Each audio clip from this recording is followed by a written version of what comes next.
Hello, and welcome to the third episode of Coronavirus Quarantine Update. Today I'm trying a sit-down one to see if that's visually more appealing, and I'll do less turns, although maybe I can. Nope, can't get all around. So today we'll talk about Crusaders of the Dark Savant, Tortillas, the different health teas I've tried in my life. I'm currently drinking Tanzanian black tea, and it's pretty good. I want to flip through this quickly and some other stuff at the end. And I'll try and keep it brief because I have to start working a little bit. Welcome to my office for the next possibly month, possibly 2 months. In the background is a lovely piece of artwork that Camilla made. I don't think it's anywhere specific, but it's beautiful. And Crusaders of the Dark Savant is this very old school computer game from, I think, the 90s, possibly the 80s, that my brother got into when we were kids. This is probably 20 years ago. And I think my brother may have finished it once. But it's basically you set up a crew of 6 characters, and it's like fantasy, party-based, one-step type. So you have to press the button like click, click, click, click. It's not like a smooth movement or like a mouse click and drag. And it's a turn-based combat, and it's very puzzle-based. And so it's less open world. Although you can go anywhere you want and you can grind to get your players up to scratch, but I never finished it. I think, let's say there's 12 different locations that you need to go to solve all these puzzles, and maybe when I was a kid I got to 3. So then I found it 2 years ago and tried to play it further and got maybe to the 5th location and just got super bored because I was so used to like the new school Skyrim type approach that I would get bored, and the puzzles were okay, but just like too, not hard, just different to how I was used to. And so just recently I downloaded it again and I'm trying to play through it. But it's so interesting how different experiences unlock or trigger almost old memories. And so this game that we used to play in my dad's office, which was in the backyard, and it was like half a library, and so it just smelled like old books, and it was just outside near a big tree, so you could sometimes smell freshly cut grass if we just cut the grass. And it was usually dark because it wasn't super well lit, and so if you played past sundown and then turned the lights on, it would like get creepier and creepier because some of this game was quite creepy. Like the art was pixelated-y but still pretty creepy. So I started playing that again, and it's so funny because like I play Dungeons and Dragons, which is mostly in your imagination, but this game is like pixeled, and then you have to fill in the gaps with your imagination, but then your imagination's like, this is way too pixely. So I'll see how far I get. I'd like to finish it because there's a game after that you can take your party to the next adventure. So we'll see if I get there. I may get bored and just start reading books again. Then yesterday we made tortillas we used prawns or shrimp, depending on where you are in the world. And the recipe asked for red onions, but we didn't have that, so we had brown onions, and then we added rice and beans, and so we mixed it up. And so by the end of it, both of us were like, oh, it's missing something, but I just don't know what. And then we realised we forgot to put the lime on it, and then we figured that we could just put tomato sauce on it. And tomato sauce is one of those things that I'm just like, oh, this is so uncultured. It's just red and tomato and sugar. But then it goes well with most things. And we had avocado, which was so good. And it's interesting watching different people eat tortillas. And so I've been taught they'll like roll it and make a package of it so it doesn't fall through the bottom. But Camilla used it more like a taco, so it came out at the end. And she was so frustrated. And I was like, why don't you just make it a packet or a pocket? She was like, oh. So interesting what we grew up with too. But it was interesting with the prawns because they were frozen prawns, so maybe we didn't prepare them so good. And it wasn't fried. I just put it straight in the oven because that's what the Lithuanian recipe told us.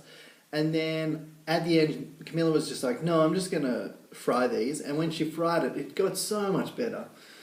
I think at some stage I'll figure out that I have an okay cooking instinct and just do it even if the recipe doesn't say. I think Camilla has a good one of those. And then healthy, like yesterday we were both feeling like tired in the throat because she started riding her bike to work, and so when all the air goes in her mouth. And so we made this healthy, which her idea is citrus fruits, cut up or squeezed, ginger, honey, turmeric, and something else went in there. Cinnamon. And then you just drink it.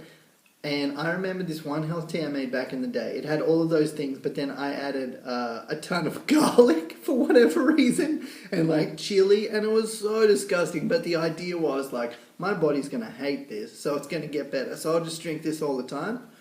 But it was so disgusting. But it did make my immune system pretty good. When I moved to Europe, I moved to a farm in Sweden and then a farm in Norway. So I had a lot of alone time where I just had to figure out what to do. And then because I was in and out of Europe and all around Europe, I had a lot of time waiting in airports. And so I was like, what can I do in airports that is fun and entertaining and will like use time when I'm not doing anything? And I didn't have books on me, so I couldn't just read. So I decided to learn how to draw, which was always a dream, but I just never got around to it. And so I just do little sketches and whatever. And in airports, there's not much interesting stuff to sketch because I'm terrible at people. But then I realized that I loved doing buildings because buildings have like specific lines and they don't move and they usually have pretty plain colours. And so there was a time in Norway where I went for a walk and I just found this farmhouse, and so I drew it and I was like, whoa, I could actually do this. And so one time when I was in Sweden, we went to IKEA and I got this sketchbook. And so then I just started doing whatever. And so I did stuff like this with people, or like I would try do rooms of people. And it didn't come, I should try and colour that, hey. And sometimes it would be like just colour or whatever, just to give it a different texture, or sometimes it would be, I would like journal over the top of these pictures. That's a dog and a swan or something. And then I think I did Will Smith once, Good Times, and then it started getting into buildings. And we're in, I think this was the first time I went to Latvia too. We were just in this town with a school I was helping run, and because the school was mostly families, we would do some school stuff and then the families would just have to go for afternoon naps or walks with the kids, and me and my co-leader were single with no children, so we were like, alright, we'll just go to a cafe and draw by ourselves. And then I'm looking for a specific one that I really liked. Anyway, and so it was interesting. That's, I think, clever back in the day. And it's interesting when you draw, because when I first got to Vilnius too and moved here, I would spend a lot of time just walking through the city, just like checking people out and checking out different roads and getting lost and listening to podcasts.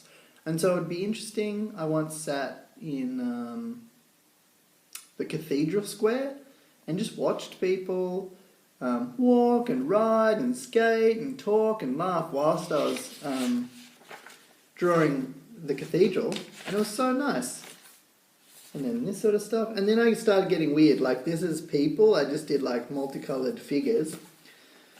And then I went through a stage of doing robots, like towering over. Oh, this is the one I was looking for. So this is the farmhouse that I did in Norway, and it was the first time I was like, oh, that looks like what it was supposed to look like, except the colours were a little off. I could probably do this more. So then I got a proper sketchbook and started doing it then. Oh, there's heaps of room in the rest. I love this type of sketchbook, but we went to IKEA the other day and they don't do them anymore because the paper's thick enough, but it's so small and light. Anyway, and then one of the cool things about dates with Camilla originally were we just kept finding things that each other had thought about but never did so much. So she loves walking through forests, and I don't do that so much, but I love it, and so we would do that. And then one time I showed her that I was drawing, and she was like, oh, I used to watercolour, and I used to love it. And then I was like, oh, try, because I had all this watercolour equipment. And she produced some of the coolest stuff, and it was almost a surprise to her, like, oh, I can still do this. Hence this stuff. And then the other day she tried oils, I think, or maybe an oil technique, but with watercolours. So that's been fun. And then the last thing I wanted to start talking about today was doing these video podcasts are so interesting because the people who are watching it are from such different parts of my life. So until I was 23, I lived in Australia, in Canberra, and I played a bunch of music, and I was doing a bunch of photography, and then I moved away from Canberra and have never lived there again. Like, I've been there for small seasons, but I've never lived there officially since I was 23. And then I moved to Newcastle to work with this organisation called YWAM, who I'm about to finish 10 years with, or 10 and a half years with. And so people that I met all over the world from that are watching me from that perspective, that they knew me like 6 years ago. And since I've moved to Europe, those people have not known the details of my life so much. And then since moving to Lithuania 4 or 5 years ago, people know me, but from this perspective of time. And so it's interesting hearing feedback from people who have known me during those different seasons and not knowing the full picture of who I am. And so over the next few, I think I really want Camilla to come and we'll talk about how we met, and then talking about different periods of my life. And I'm hopefully going to interview my best friend Evan next week and just get his perspective on life, because I really like it and I miss him. But yeah, and I just started a new job, so all of those people are seeing me from like a job perspective and little snippets of what they figure out about me. But it's interesting when I tell people what I used to do when I was 21, and they're like, whoa, you had a whole life before you had a life here. I'm like, yeah, like I've had different seasons of life that are very strangely separate from each other, which is fun to think about in ways. And so maybe I'll do it in 3 periods. So when I was 18, I left school and started working at a petrol station. And the petrol station job was perfect because we got danger pay. So we got paid more than like a supermarket attendant, but it was very similar work.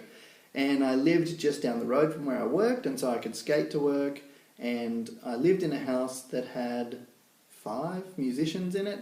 And one of them had like fitted out a computer and started a mini studio, and so we could record whenever we wanted. And 4 members of the house were in the same band, so we would have band practice all the time. And then that would branch off into different bands because each of us had different projects on the side. And that was called the House of Love, and we would have all these really weird parties all the time where you would just say, hey, it's a short shorts party, everyone come and wear short shorts. And then 50 people would turn up. And one of those, I think it was a New Year's Eve party, some girls came that we didn't even know, and they lived on the opposite side of town, which was almost an hour's drive away. And we're like, who do you know at this party? And they're like, we don't know. We just came. And then they disappeared a few minutes later. And so it was interesting living in that for 4 years of just a bunch of different thoughts and a bunch of different adventures. Like we went on heaps of adventures, on road trips and gigs. And like we all came from similar backgrounds, but were rethinking how we wanted to do life. And some of us were studying, and some of us were not studying at all. And so that was interesting. And so until I turned 23, it was like reading whatever I wanted, playing games whenever I wanted. That was my first period of playing Morrowind. And I had insomnia, so I just played it constantly, and that was weird. But good times.